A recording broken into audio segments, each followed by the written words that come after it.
Greetings from the future. Welcome to the Metaverse. Thank you for joining us. Today, our special guest is Athena from BRCvr, who's going to be talking about community. Welcome, Athena.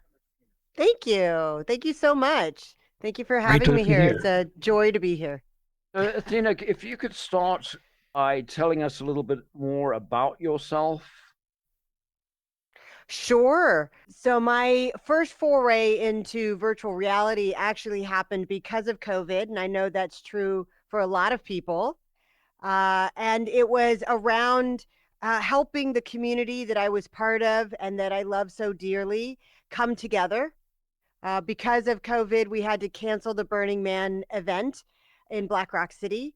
And the community was sort of scrambling as a way to come together. And myself and other community members got together and we created BRCvr, which stands for Black Rock City Virtual Reality. And we created a Black Rock City for everybody in VR. I've always been a community organizer. I mean, even when I was in like elementary school, I was getting a community of friends together to do something for somebody else. And it's a sort of a natural thing. My mother's that way. And so I've been organizing the Burning Man community for oof, since 2002, however long, it's 20 years. And it was just sort of natural. It was a natural thing for me to do, to organize the burner community in VR. I had been doing it in Los Angeles for many years, organizing giant festivals in downtown LA and newbie orientations about going to the physical event. In fact, I have one coming up on the 14th of August, where I'm going to be using the virtual space to teach about the physical space and how to be prepared for the physical Black Rock City using the virtual Black Rock City. Because there's an entire community of burners in VR that have never been to Burning Man. They won't ever go to Burning Man for various reasons. Financial, it's super expensive if you're in another country besides the United States. It's super expensive if you're in the United States. It's super expensive if you're in another country. Like I spoke to somebody in VR who's from Kenya, and he's like, I would love to go to Burning Man, but just getting the visa, not the plane ticket, not the just the visa application to go from Kenya to the United States and the application process and everything that you have to do. Then there's the if you get approved and you have to buy your plane ticket before you get approved, which is crazy. So if you get approved, you have the plane ticket. You have to get to one of the most remote places in the United States. That is not easy to get to. It's in literally the middle of nowhere, 2 hours outside of Reno, Nevada. If there's no traffic, and there will be because it's Burning Man and 80,000 people are trying to get to the same place. So it could take 4, 5, 6 hours to get there from Yeah. Reno. It's just really difficult. So there's all sorts of reasons why people are enjoying the virtual that will never go to the physical. It's about coming together as a community through communal effort to radically express yourself and to invite participation in others because you can't complete it by yourself. And that is radical inclusivity. And all of this together, the journey of learning the skills to build the thing, to bring the people together and the new friends that you meet, the communities that are built around whatever the object is that you're creating, that journey, that's what it means to burn. It's not the piece itself. In fact, we often burn the art. The art itself almost has, no value. We just burn it because it's the journey and it's the experience and it's the friends coming together. We also burn as a sense of release, to let things go and to make room for new. By letting go and releasing things into the smoke and into the ash and into the dust, we are able to open up space for new opportunity and new possibility. Or how did you get to the idea to say, okay, Burning Man is not possible to happen this year? And now we will do it in virtual reality technology because it's not something where millions of people are already in. And Right. was it a natural for you, or did someone brought the idea up? How did that happen? So much like the magic of Burning Man, we call it playa magic. That is very much how this occurred. So there is a interesting mythology to all the different steps that had to fall into place in order for BRCvr to come into existence in the Burning Man community to be here on the AltSpace platform. And it all started back in 2015. That's the miracle of this story, is that so many years before anybody knew of COVID-19 was really the beginning of the origin story. There was a burner by the name of Greg Edwards, who just decided he fell in love with Burning Man. He was already working in virtual reality, and he decided he wanted to memorialize his very first year, which was 2014. And after going to the event, he came home and modeled what he saw, what he experienced. And then some friends of his told him, "Oh my God, you have to meet Athena. Like, she's going to love this." And at the time, it was single user in a Google Cardboard. That's how he showed it to me. He handed me a Google Cardboard, and I put it up to my face, and I was like, "Oh my God, what? What am I looking at?" I was just enthralled. And at that time, I was president of the LA League of Arts, which is a not for profit organization that I had started to umbrella the Burning Man community in Los Angeles. And I was one of the regional contacts or ambassadors of Burning Man to Los Angeles. And I was organizing all sorts of events. So everybody wanted him to meet me so that I could take the thing that he created, go to Burning Man, the organization, the Burning Man Project, and get them more involved and get their approval and stuff like that. So in 2015, we went to San Francisco and we showed it to the entire board, everyone. Marion, Larry, Danger Ranger, Harley, all of them. Everybody was there. It was a full boardroom. And we had Samsung Gear and Google Cardboard. It kind of makes me laugh now. Like, nobody would Today, ever yeah. use those technologies. And we just passed them around and people looked at it and they thought it was beautiful, but there's no community. It's single user. There's no way to bring people together. It's just yet another archival tool. And they didn't really get it. They're not a very rich technology company. And it was 2015. It didn't have a purpose. We have a principle of immediacy, and it didn't really meet an immediate need. So it went in a hard drive and it went up in Greg's top shelf of his closet. And it sat there for 5 years. April 3rd ish of 2020, I got a phone call within a few hours. Greg called me. We got the old Burning Man model up on AltSpace. You have to get it.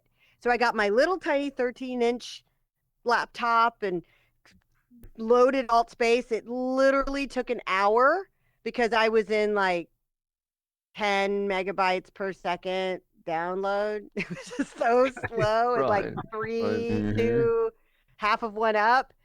And but I got it loaded, and a few hours later, I'm standing in my mind, I am standing on the playa with Greg and Doug. And we're there, and I'm there just like we're here with each other. And my mind was just, I was just blown away. And I immediately started emailing and calling and texting everybody that I knew at the org that this was real, that this was, we could do this. They were just getting ready to sit down and have a conversation because they had come to the realization that they were going to have to cancel Burning Man, Black Rock City. Physical one, yeah. So 1 week from the date that I was standing on the playa, almost 1 week exactly, Marion Goodell announced the cancellation of Black Rock City. But she said, you can never cancel Burning Man. You can only cancel Black Rock City. And that set the stage for us to welcome the community into AltSpace and teach people who only knew hammer and nails art building to bring their imagination into the virtual space. Some of them now have very successful uh, businesses in VR, building models for other artists, building worlds for other people, and they didn't have this before. So it created a lot of opportunity for a lot of people. It's amazing because this shows how a community can work together, how ideas are bouncing back, forward, backwards, and they will be usable at the time when you really need those technologies or ideas. And then there's the big point where the community has to be fast, adopt it. Yeah, Athena, to your point that you made earlier on, virtual reality extending the opportunity to attend a burn, even if it was a South Africa burn, to anybody, no Yeah. matter where they're based, they can get a sense of it and a sense of the community and actually be part of the community. I think that's the big thing here. And with radical inclusivity, which is one of our principles, we welcomed everyone that was already part of AltSpace. We wanted anyone who was burner curious to be a part of the community. It wasn't like you had to have been to Black Rock City or a regional in order to participate. Anybody could participate. Anybody could submit art for the event. Anybody could be a part of the whole. On that topic, could you talk a bit more about the principles in general, just to give us an overview of how they were formed, what they are? I feel that it is an honor. I was one of the people that was the impetus to the creation of the principles. The origin story is actually one that's very fascinating. So, myself, um, uh, the regional contact in New York, one in Texas, we were all organizing events, and that requires us to pull permits. And as you pull a permit, there's a section on there that they want to know who you are. They want to know why you're doing this. And I didn't know how to answer that. So I contacted the Burning Man office and I was like, well, what do I put here? What do I put in this block on the permit? How do I tell people who we are? Who are the burners? What is Burning Man? And Larry Harvey took that question very seriously. And he started to think about, what does it mean to burn? What does it mean to be a burner? What is this thing that we are doing? And he decided to describe what he saw us doing when we were this well-oiled machine of creation. And what he wrote was less than 500 words, and he was not a man known for brevity, and fully described what it means to be a burner. Doesn't define us. These aren't commandments of what you shouldn't do or what you should do. They're principles. They're a foundational network that when you see them all in action, you understand that this is what is going on. So through radical inclusivity, we're able to pull more participants in, and giving them an opportunity to participate in the communal effort helps them radically express themselves. And as a whole, to the community, it's our civic responsibility to build the community and to build the project. Did you find something on the virtual Burning Man where one of these principles is working maybe better or more intensive than in the real one? I think it's radical inclusivity. The accessibility of virtual reality is incredible. We now have burners. Well, we've always had burners from all over the world, but now they're more connected than ever. They're more able to find a creative outlet outside of any of the physical events, regionals or otherwise.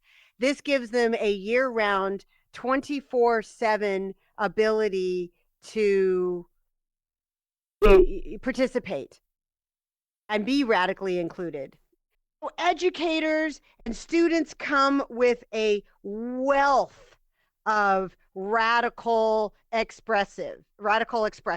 They come with this open curiosity to participate, to become a part of the whole, to be radically included, but they haven't been able to.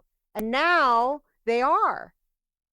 Now they can, because it's happening in the metaverse. It's happening in a place where they can participate. The number of people I ran into that were wheelchair bound. Also, it's very difficult to be in a wheelchair out at Burning Man. Very, very difficult.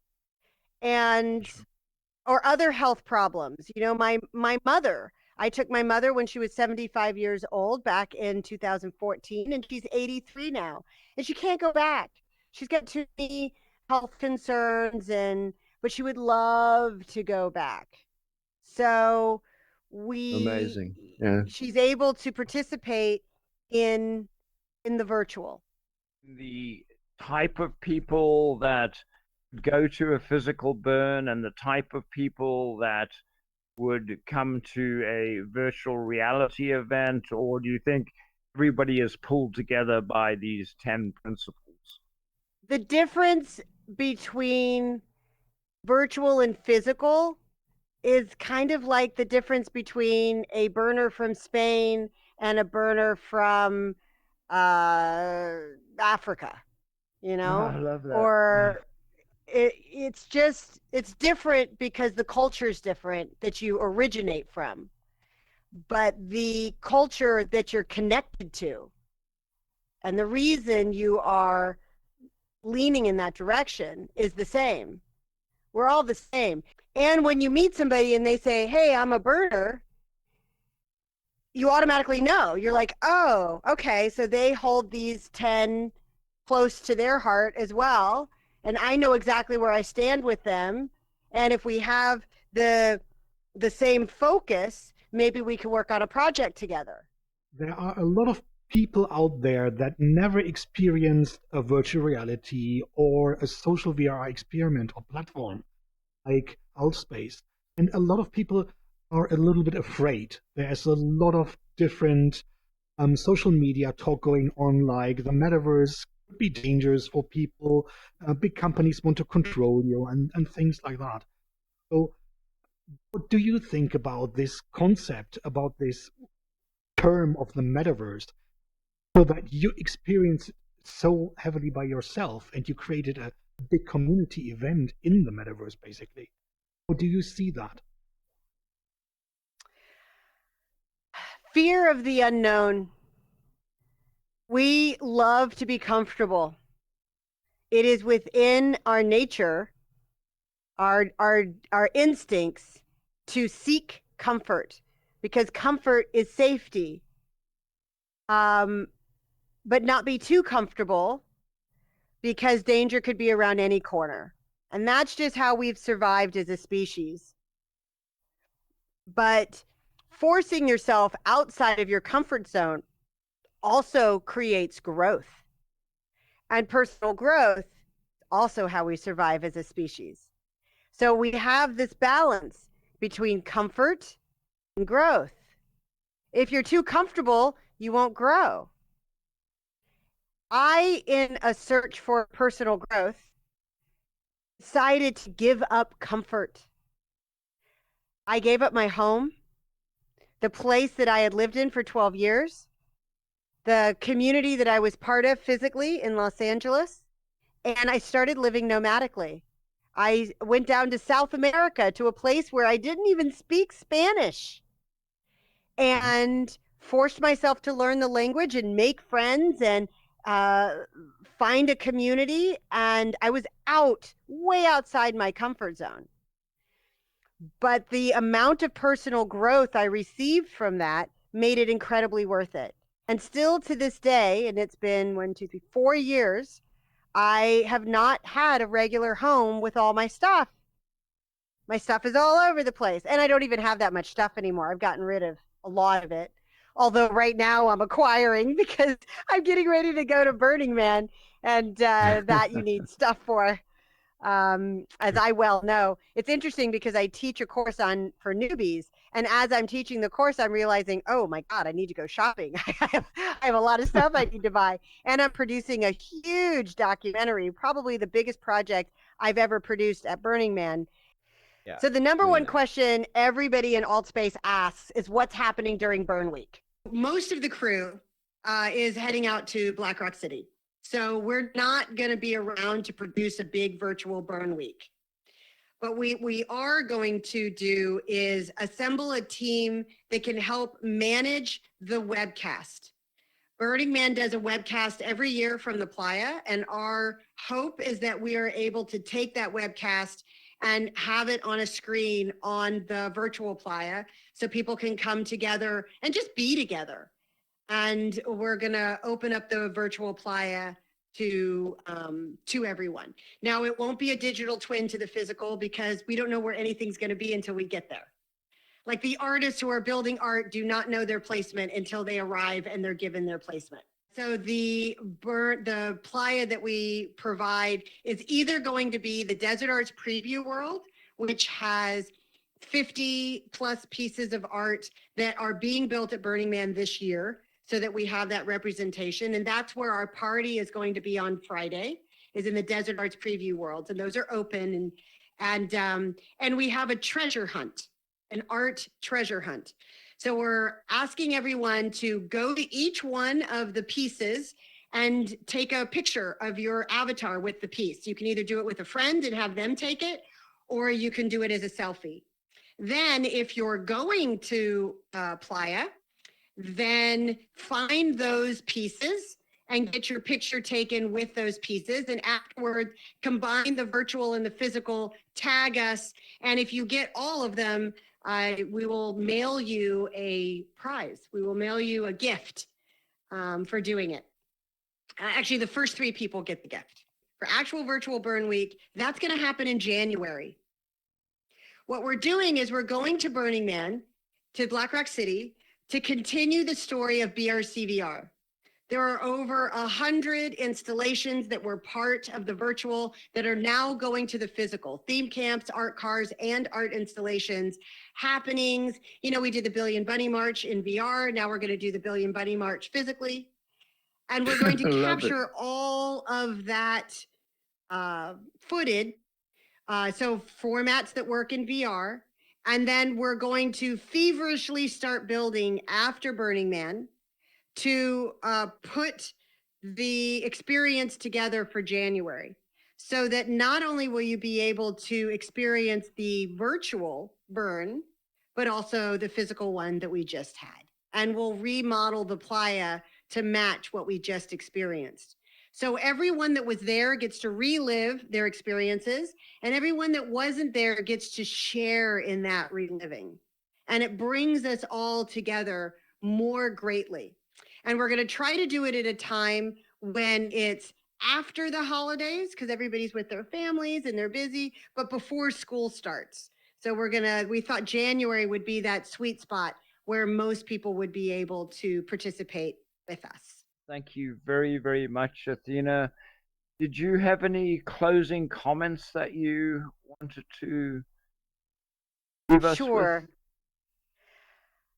To burn, to be a burner, to be part of the community, everyone is welcome. There's no prerequisite to join. You just have to be a part of the whole and participate. And what that participation looks like is completely up to you. It is your radical self-expression. We invite everyone to learn the skills they need to be radically self-reliant, and we will help with that because that is our civic responsibility. All of this is our gift, unconditionally, completely decommodified, so that we can all play together in the dust, digital and physical. And with that, we honor both by leaving no trace. Beautiful. Wow, I love that. Absolutely I can't beautiful. believe that.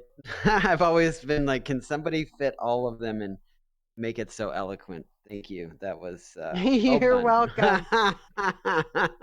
Great. Well, thank you, Athena. This has been another episode of Greetings from the Future, Tales from the Metaverse. Like and subscribe, Absolutely. the Virtual Film Company. Thank you. Thank you, Athena. You're welcome. It's been Thanks a lot. a It was great great. pleasure, and this has just been wonderful. Thank you.